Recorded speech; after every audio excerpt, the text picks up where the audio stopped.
Hello friends, मैं गौतम आपको अपने इस यूट्यूब चैनल में बहुत बहुत स्वागत करता हूं। मैं आज बात करने वाला हूं आपसे यूपीएससी सिविल सर्विसेज एग्जामिनेशन 2021 के रिगार्डिंग। इस एग्जामिनेशंस में जो कठिनाइयां आती हैं एक वेल फ्रेम्ड मेटिकुलेटेड सिलेबस को डील करने में, इसमें सबसे बहुत बड़ी कठिनाइयाँ हमारे पास ये आती हैं स्टूडेंट्स के पास कि हमारे पास प्रॉपर गाइडलाइंस नहीं होती है। गाइडलाइंस इन द सेंस हमारे पास एक proper well structured designed time bound frame में कैसे हम इस सिलेबस को ख़त्म करें और फिर से 2 और 3 बार रिवीजन कर पाएँ, सो डैट हम इस एग्ज़ाम में जब जाएं तो एक कॉन्फिडेंस के साथ उतरे। और इस कॉन्फिडेंस को जितनी ज़्यादा रहेगी आपके अंदर, वो बहुत ही हेल्पफुल होगा। Because sometimes a very good confidence and well prepared student can clear this exam.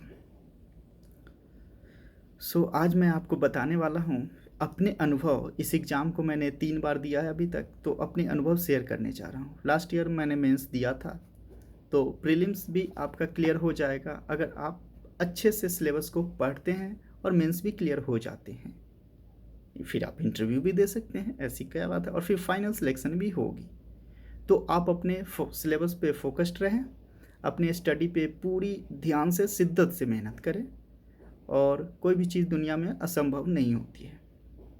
तो मैं इसी एग्ज़ाम को में जो कठिनाइयाँ आती हैं उसमें अपने एक्सपीरियंसेस शेयर करूँगा आपसे, एक प्रॉपर स्ट्रेटजी प्लानिंग, और साथ में जो मुझे परेशानियाँ हुई थी इस एग्ज़ाम के दौरान, मुझे प्रॉपर बुक लिस्ट नहीं थी पता। तो इससे क्या होता है कि स्टूडेंट भटक जाते हैं, कभी कुछ पढ़ने लगते हैं कभी कुछ। लेकिन अब मेरे पास पूरे प्लानिंग के साथ पूरे इस सिलेबस को डील करने के लिए एक बहुत ही अच्छे से वेल प्लान्ड सिलेबस को टाइम बाउंड फ्रेम में ख़त्म कैसे करना है ये पता हो चुका है। तो मैं चाहता हूँ कि अपने अनुभव शेयर करूँ। हो सकता है हम साथ में मिल के पढ़ें, साथ में सफलता प्राप्त करें। हमारा यही उद्देश्य है कि हमसे जितने लोगों को बेनिफिट हो सके हमारी नाकामयाबी से, वो ज़्यादा मुझे खुशी होगी, क्योंकि वो लोग वही गलती ना करें। तो सबसे पहले इस एग्ज़ाम के बारे में थोड़ा सा मैं बता देता हूँ। इस एग्ज़ाम में 3 स्टेज होते हैं, प्रीलिम्स, मेंस और इंटरव्यू। प्रीलिम्स बस आपका क्वालिफाइंग नेचर है, मेंस में आपको मेरिट में लाना पड़ेगा, तभी फिर आप इंटरव्यू दे पाएंगे, और फिर से आपका मेंस और इंटरव्यू के मार्क्स ऐड ऑन होके आपके लिए रैंकिंग में काम आएंगे। तो इंटरव्यू भी बहुत क्रूशल हो जाता है। अगर आप इंटरव्यू में अच्छे मार्क्स नहीं लाएंगे और मेंस में बहुत अच्छे भी लाए हैं, तो भी हो सकता है आपका रैंक नीचे चला जाए। तो दोनों एग्ज़ाम बहुत ही क्रूशल होते हैं। Prelims is just qualifying in nature, तो यहाँ पे आप उतना ही मेहनत करें जितना ज़रूरत है। बहुत ज़्यादा मेहनत करके प्रीलिम्स में कोई फ़ायदा नहीं है, मेरा यही मानना है। और प्रीलिम्स में हमें बस 120 के राउंड ले आना है, क्योंकि इसका कट ऑफ अगर देखा जाए लास्ट 4 और 5 ईयर्स में, तो यूपीएससी ने ऑलमोस्ट 110 से ज़्यादा इसके कट ऑफ नहीं गए हैं कभी भी। लास्ट ईयर भी आप देख सकते हैं 103 है, तो 1213 ऐसे ही रहता है। लेकिन हमें बेहतर होगा कि हम 110 प्लस लेके चले, और इन द वर्स्ट सिचुएशन 120 लेके चले। 2-4 ऊपर नीचे भी होते हैं तो हमारा काम बन जाता है प्रीलिम्स में एटलीस्ट। तो आज हम इस एग्ज़ाम के बारे में जो जो रिक्वायरमेंट होगी, जो एक अच्छी बुक्स की, वो मैं आपको बताने जा रहा हूँ। तो सबसे पहले हिस्ट्री से शुरुआत करते हैं। तो हिस्ट्री के लिए आपके पास बहुत ही लिमिटेड सोर्स रखने हैं, प्रीलिम्स और मेंस बोथ के लिए आपका काम बन जाएगा। एंशिएंट इंडिया के लिए आप हिस्ट्री में पढ़ेंगे, एक ही बुक है, वो आर.एस. शर्मा। मिडिवियल इंडिया के लिए आपके पास बुक जो होगी वो सतीश चंद्रा। मॉडर्न इंडिया के लिए बहुत ही बढ़िया बुक है, बिपिन चंद्रा। और आपको अगर लगता है कि एंशिएंट और मिडिवल में थोड़ा सा और मेहनत करने की ज़रूरत है, मतलब इस बुक से आपको कंसेप्ट क्लियर ना हो पा रहे हों, तो आप एक और बुक है ancient and medieval India by Poonam Dalal Dahiya, ये भी IRS हैं अभी। तो इनकी बुक एक बार ज़रूर पढ़िएगा, ये बहुत ही अच्छी बुक है, क्योंकि ये भी एक स्टूडेंट रह चुकी हैं, तो अपने हिसाब से इस बुक को पूरे यूपीएससी सिलेबस के हिसाब से लिखा है। तो बहुत अच्छी बुक है, मैंने पढ़ी है। उसके बाद हमारे पास आता है इंडियाज स्ट्रगल फॉर इंडिपेंडेंस। इसके लिए भी आपको बिपिन चंद्रा की ही बुक पढ़नी पड़ेगी, तो आप मेंस में बहुत हेल्पफुल होगा ये GS पेपर 1 में। उसके बाद हमारे पास आर्ट एंड कल्चर के लिए रिनाउंड बुक है Nitin Singhania, Indian art and culture by Nitin Singhania. Then हमारे पास जीएस के लिए ही मेंस में जो बुक आपको काम आएगी वो रहेगी वर्ल्ड हिस्ट्री भी आएगी। तो वर्ल्ड हिस्ट्री के लिए भी आपके पास होगी, बहुत ही लिमिटेड सोर्स रखें मैंने जैसे बताया। और वर्ल्ड हिस्ट्री के लिए world history by Sujata Menon, इनकी बुक बस यूपीएससी सिलेबस को ध्यान में रख के बनाए गए हैं, तो बस आप इतना ही पढ़ें, आपका काम बन जाएगा। उसके बाद अब हम आते हैं इंडियन इकोनॉमी के लिए। तो इंडियन इकोनॉमी के लिए बुक आती है Indian economy bye Sanjeev Verma. ये बहुत ही पतली सी बुक है, पर इसमें जितना भी यूपीएससी के सिलेबस चाहिए वो पूरे वेल डिजाइंड सब कुछ इस बुक में है।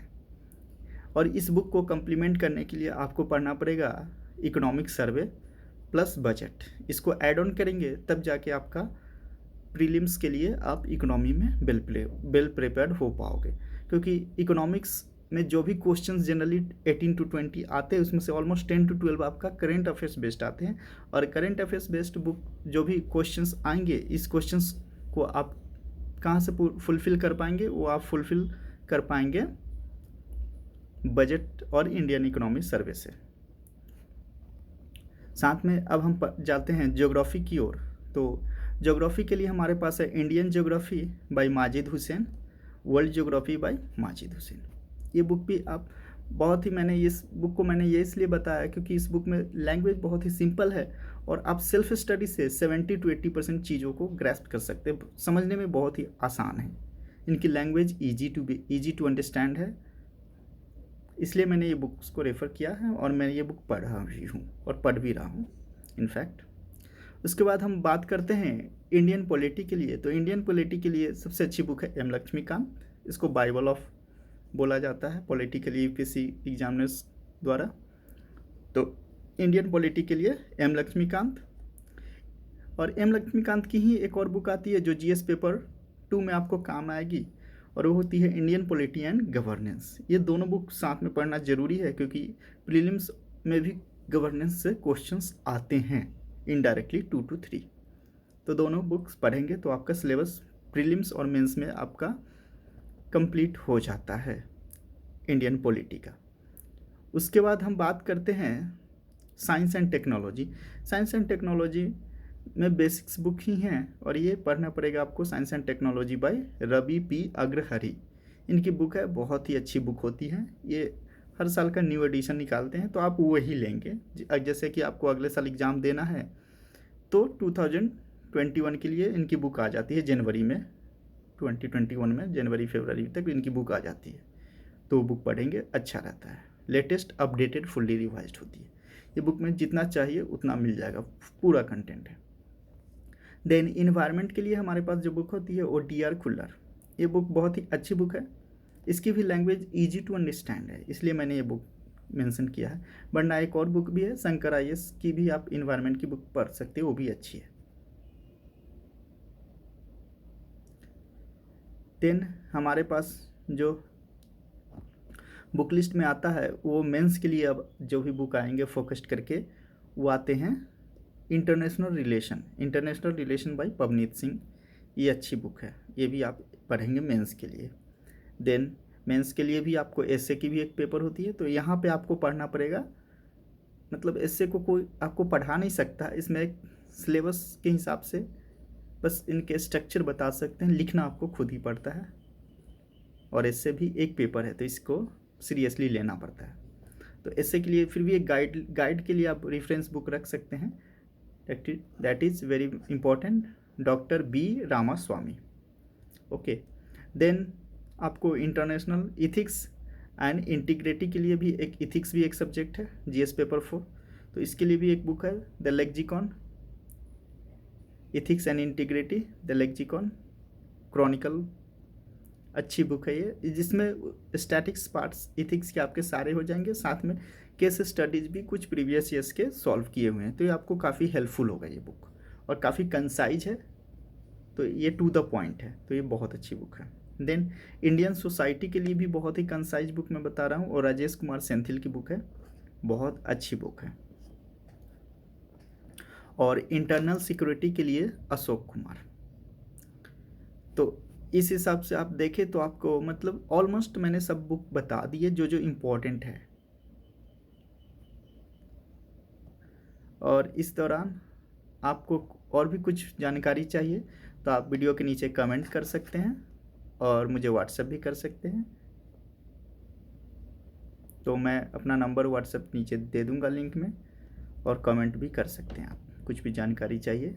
हमारा प्रयास यही रहेगा कि हम अगले साल के लिए उन सभी स्टूडेंट्स को थोड़ा सा हेल्प मिल सके जो मुझे नहीं मिल पाए थे। मैं चाहता हूँ कि सभी लोग पढ़े, सभी बढ़े और देश की सेवा करें। जय हिंद, जय भारत।